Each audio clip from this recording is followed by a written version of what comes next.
So we left off last time on chapter 4 here, and so we're going to move with a problem. So if we consider the reaction in which we're taking methane, reacting it with chlorine radical to generate the methyl radical and HCl, the question is asking to draw the reaction energy diagram for this reaction, in which the reaction has an activation energy of plus 17 kilojoules per mole and a delta H of plus 4 kilojoules per mole. So you want to start off with the reactants and the products. Remember, now the delta H is plus, so that means the energy level of the product must be higher than the energy level of the starting material. And then the activation energy is plus 17, so you need to have the transition state here as a double dagger. And here's the actual intermediate, in which you're having this proton being either collected from the chlorine radical and then this generating the radical. Remember, these are in brackets with a radical outside of the brackets. This activation energy is plus 17. This delta H is plus 4, and so you generate the final diagram shown here as a function of energy. So you should be able to generate diagrams such as these. In terms of hydrogens, you can classify hydrogens as primary, secondary, or tertiary. In the case of primaries, the hydrogens around, for example, a methyl type of group is shown here. These all are primary hydrogens. When you have 2 R groups, you're going to have secondary hydrogens, and when you have 3 R groups, this would be a tertiary hydrogen. So if we look at a reaction in which we're taking propane, doing free radical chlorination, you can generate a primary chloride. And if we looked at if we're asked to calculate the relative reactivity, you'll get the numbers of reactivity. 40%, there's 6 hydrogens, right? So divided by 6, this would give you 6.67% relative reactivity per hydrogen. If we look at, so in addition to propane having primary, it has 2 secondary hydrogens. If we do a free radical chlorination and it generates a secondary chloride, reactivity of secondary hydrogens are 60%. That's a number either given to you or looked up. This is divided by 2 hydrogens because there are 2 of them.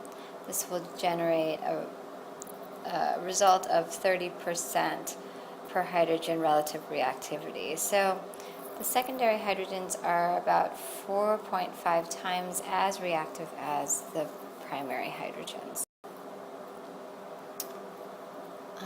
In terms of chlorination and looking into the mechanism for the chlorination of propane, your first propagation step is the abstraction or removal of the primary or secondary hydrogen. Initiation is always the same as in the previous case, as we've shown earlier in the beginning of chapter 4.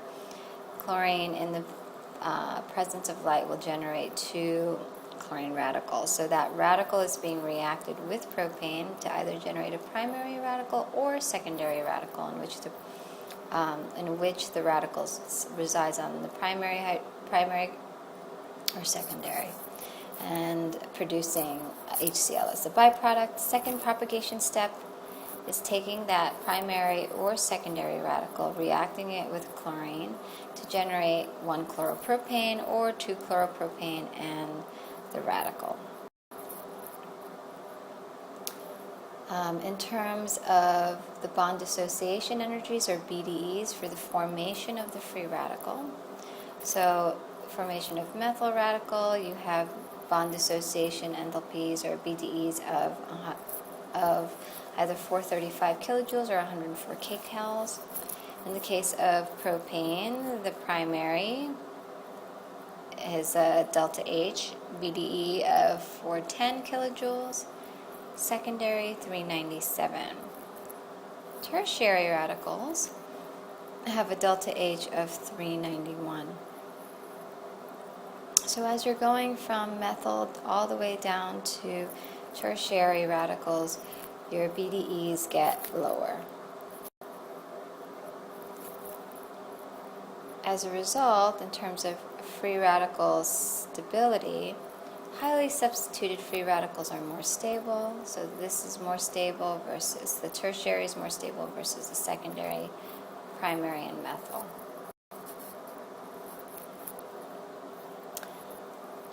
An example of the chlorination energy diagram is shown here, in which we're looking at, right, the propane being chlorinated. You can either generate the primary or the secondary. Now, the secondary, remember, as we had calculated before, is more stable, so it has lower in energy, and the primary is slightly higher in energy. This will then give you a reaction coordinate that looks like this for each one. The primary has a higher activation energy, and the secondary has a slightly lower activation energy, and this difference is about 4 kilojoules. The difference here between the primary and secondary radicals are 13 kilojoules. So this also demonstrates that the lower the activation energy, as in case of the secondary, it has a faster rate, so it has a more stable intermediate and is formed fast. So this goes to another problem. Tertiary hydrogen atoms react with chlorine about 5 times 5 as fast as primary ones. Predict the ratios for chlorination of isobutane. So here's isobutane. Isobutane has 9 primary hydrogens and 1 tertiary hydrogen. So we know the reactivity of tertiary versus primary, 5.5 versus 1. So there are 9 primary hydrogens with a reactivity of 1. This will give you 9 relative amounts of reaction. For the tertiary, there's only 1 hydrogen. Reactivity is 5.5, and it's 5.5.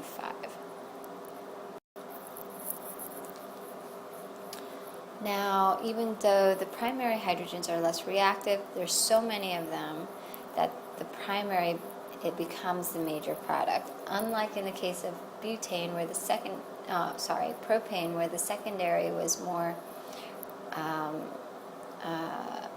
reactive, more preferred than the primary. In this case, the primary is more preferred. And that is by a ratio of, if you calculate the fraction of primary, the total is going to be 9 divided by 9 and plus 5.5, which is 62%. For tertiary, it's 5.5 over the sum again, which is 38%. And the product ratio will be 9 to 5.5, or 1.6 to 1. So here is the percentage of the major product and the minor product. So you should be able to create or understand how to calculate percentages and go vice versa. So now let's look at bromination, a free radical bromination of propane. So bromination, again, if you remember the beginning half of chapter 4, not only requires light but also requires heat for the reaction to go. You can generate the primary bromide as well as the secondary bromide, and in this case the secondary bromide is much preferred by 97%. So if we look at the relative reactivities, and we're calculating that, there are 6 primary hydrogens. So you're going to take 3% divided by 6, which will give you 0.5% per hydrogen. There are 2 secondary hydrogens, 97 divided by 2, 48.5 per hydrogens. So the secondary hydrogens are about 97 times reactive as the primary hydrogens based on the calculation over here. If we draw an energy diagram for the bromination of propane, we're starting off with propane, and these are now higher in energy because this requires heat in order for the reaction to occur. Now, the one that is more stable is the secondary by 97% versus the primary. And so this will be slightly lower in energy than the primary, and then you can draw the reaction diagram shown here for primary and secondary, in which the activation energy for the primary is much higher. Here's a double dagger again, than the activation energy for the secondary. And that'll give you a difference of 9 kilojoules and an overall difference in the delta H of 13 kilojoules.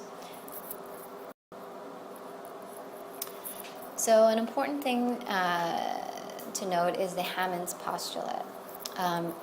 Related species that are similar in energy are also similar in structure. The structure of the transition state resembles the structure of the closest stable species. So if you have an endothermic reaction, the transition state resembles the product. If you have an exothermic reaction, the transition state resembles the reactant. Examples are shown in the next slide.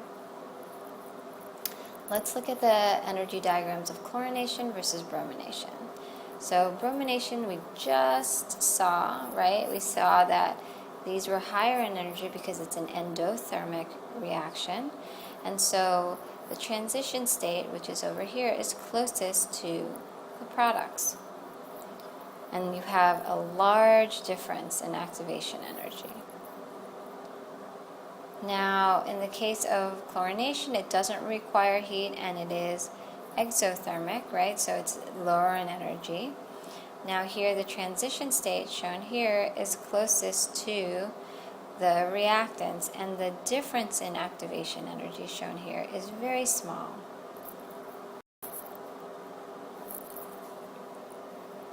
Now if we go into detail and look at the transition states as well, so again, when you're drawing transition states, you want a double dagger. In this case, this is free radical chlorination and bromination, so you're showing the radicals by the double dagger. Here is the methyl group and the hydrogen and the bromine being interacted, and so that would be a transition state in which you see dotted lines. Now, again, because this is endothermic, your transition state is close to the products. So this is close in energy, and this is close in structure over here. In the case of chlorination, again, we're doing chlorination. Here's your free radical chlorination, in which this proton is either being taken by the chlorine and being removed from the carbon. Again, it's in brackets with a double dagger and a radical. This is closest to the reactants. This is exothermic. Here's your transition state. It's close in structure here, and the energy is close here, and the product's going down. Now, if you note in the transition states of both, here, because it's closest to the product, the transition state is drawn where the H is being pulled closer to the Br, which is going to be the product. It's going to form HBr. In the case over here, you're seeing a difference in which now the H is pulled closer to the carbon center because it resembles closest to the reactants. And so when drawing these transition states, you have to show this as well. Important thing to note is that free radical bromination is highly selective. Chlorination, moderately selected, and fluorination is nearly non-selective. So, radical inhibitors. They're added to food to retard spoilage by radical chain reactions. Without an inhibitor, each initiation step will cause a chain reaction so that many molecules will react. Inhibitor combines with the free radical to form a stable molecule. And some examples in nature of radical inhibitors are vitamin E and vitamin C, because they can protect living cell-free radicals.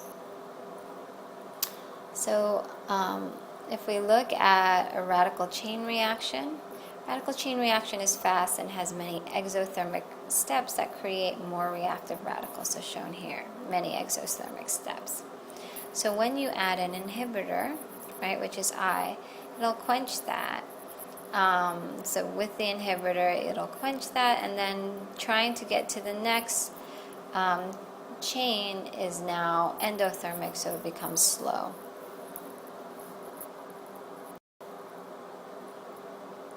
In terms of reactive intermediates, here are examples of reactive intermediates. We've already spoken about the radical. The other is the carbocation, carbanion, as well as carbene. These are short-lived species. They're never present in high concentrations because they can react as quickly as they are free. So if we look at carbocation, the structure, carbocation, also called carbonium ion or carbenium ion, is positively charged carbon. It is sp2 hybridized, as shown here, with a vacant p orbital. In terms of stability, tertiary carbocations are the most stable, followed by secondary, primary, and methyl. So the more highly substituted carbocations are most stable. If we look at the stability of carbocations, it's essentially stabilized by two effects. One is the inductive effect, in which you see a donation of the electron density along the sigma bond. So that's the donation of electron density along the sigma bond shown here. And then there's hyperconjugation, in which there's an overlap of sigma bonding orbitals with the empty p orbital. So here's some sigma bonding orbitals overlapping with the empty p orbitals over here. And so due to both inductive as well as hyperconjugation, you have stabilization, especially with tertiary carbocations. Unsaturated carbocations can also be stabilized. They can be stabilized through resonance stabilization, which we've discussed in the previous chapters. So here's an allyl cation, carbocation, in which you have a double bond with a carbocation. You have electrons going and moving, and the carbocation shifting in brackets, and a double resonance arrow, or double-headed resonance arrow. And so this is how you should denote all resonance structures. This will yield a kind of total representation of kind of these dotted lines where you're seeing shared positive carbocation across those two carbons. Free radicals, as in the case of the carbocation, the free radicals are also sp2 hybridized, shown here, where now the p orbital is occupied by that one electron, or the radical. So this is stabilized by alkyl substituents, which the order of stability is tertiary, secondary, primary, and methyl, as seen with the carbocations. So shown here again.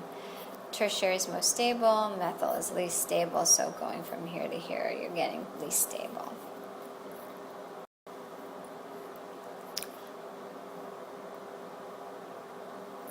So just like in the case of carbocations, you can have an allyl radical as shown here. So instead of a positive charge, you have a radical. This can undergo resonance stabilization. Now I've forgotten to put the arrow in, so you should see an arrow going from the double bond here, so that you move the the radical from the rightmost carbon to the leftmost carbon in brackets. And if you show the representation of shared electrons, you should see that the carbocation is being shared across. Okay, so yes, so you can see resonance stabilization. Overlap with p orbitals of a pi bond allows the odd electron to be delocalized over two carbon atoms. Resonance delocalization is particularly effective in stabilizing a radical. Carbanions. Carbanions are 8 electrons on the carbon, where you have 6 bonding ones and a lone pair. Carbon has a negative charge, right, with a negative charge, and carbanions are nucleophilic and basic, and it's sp3, unlike the other two, which are sp2. In terms of stability, now you're the opposite. So carbanions have the opposite stabilities of carbocations and radicals. Now the tertiary becomes least stable, where the methyl becomes more stable. So alkyl groups and other electron donating groups destabilize the carbanion, and the order of stability is the opposite of that for carbocations and free radicals.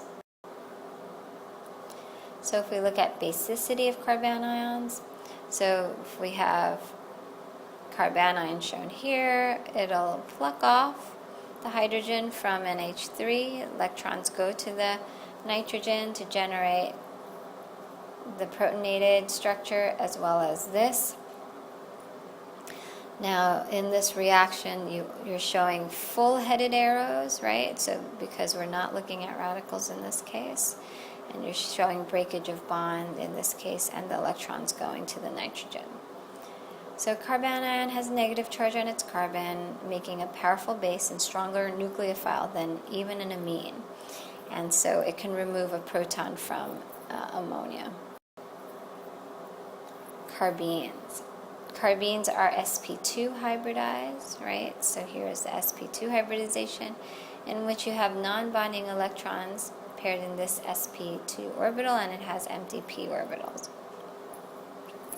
Carbon and carbenes are neutral, has a vacant p orbital, so can react as an electrophile. Unlike the previous case, carbanions, which serve as nucleophiles, carbenes serve as electrophiles. It has a lone pair of electrons in the sp2 orbital, so it can react also as a nucleophile when you're reacting here. So if we look at carbenes, they're often found in reaction intermediates. Here's tribromomethane in the presence of hydroxide. Now again, full-headed arrows. This will pluck off the hydrogen. This will put the electrons onto the carbon, generating water, and then this carbanion, which is negatively charged. This will dissociate to generate the bromine anion and then the dibromocarbene. So here you can have a strong base remove the hydrogen from the tribromomethane. This carbanion will then expel the bromide, and the carbon atom here is sp2 hybridized with a trigonal geometry. Carbene has both a lone pair right here, as well as an empty p orbital not shown, so it can react both as an electrophile and a nucleophile. In terms of summary of reactive species, you have your carbocation.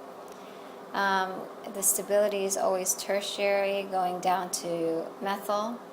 These are electrophilic and they're strong acids. Radicals, again, obey the same type of stability profiles as a carbocation. They're just electron deficient. Carbanions have the opposite. Now you see the opposite trend, in which the most stable becomes the methyl and the least stable becomes the tertiary. And they're nucleophilic and strong bases. Carbenes are both nucleophilic and electrophilic without a stability trend. So this ends lecture 4, or chapter 4.